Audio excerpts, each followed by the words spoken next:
नहमदुहु व नुसल्ली अला रसूलिहिल करीम अम्मा बाद फ़अऊज़ु बिल्लाहि मिनश शैतानिर रजीम बिस्मिल्लाहिर रहमानिर रहीम।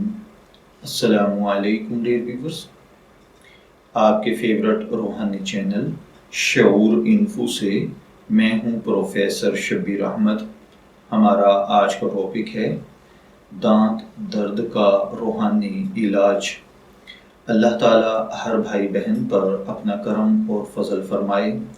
अगर आपके किसी घर के फर्द, बहन भाई, बच्चे, बड़े बूढ़े के दांत में दर्द है या बच्चे छोटे हैं और अभी दांत निकालने की उम्र है जिसकी वजह से वो बिलखते रोते रहते हैं, दर्द की शिद्दत की वजह से सोते नहीं, सारी रात तकलीफ़ में रहते हैं, या आपके दांत में दर्द है और तकलीफ़ बर्दाश्त नहीं होती, या किसी के भी दांत में दर्द हो, तो आप ये रूहानी अमल करें। इंशाअल्लाहुल अज़ीज़ इस अमल की बरकत के साथ अल्लाह ताला दांत दर्द को ख़त्म फरमा देगा।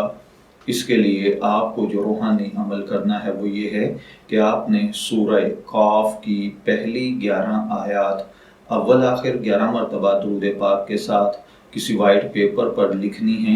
लिखने में ये एहतियात कीजिए कि बावुज़ू हों, किबला रुख बैठें, अव्वल आखिर दुरूद पाक पढ़ें। आयात लिखते वक्त पूरा लफ्ज़ लिखें जैसे कुरान पाक में हो। ज़ेर ज़बर पेश यानी एराब लगाने की ज़रूरत नहीं है, अलबत्ता नुक्ते ज़रूर लगाएं।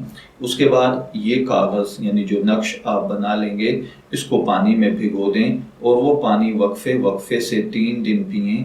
इंशाअल्लाहुल अज़ीज़ पहली ही मरतबा पीने से दांत का दर्द ठीक हो जाएगा और 3 दिन अगर आप थोड़ा थोड़ा ये पानी पीते हैं तो इंशाअल्लाहुल अज़ीज़ ज़िंदगी भर दोबारा उस दांत में दर्द नहीं होगा। इसी तरह अगर बच्चों के दांत निकल रहे हैं और आप उनको ये पिला दें तो उनके दांत बग़ैर तकलीफ़ के बआसानी निकल आएंगे। मैं दुआगो हूँ कि अल्लाह ताला हर बहन भाई को दांतों की तकलीफ़ से महफूज रखे।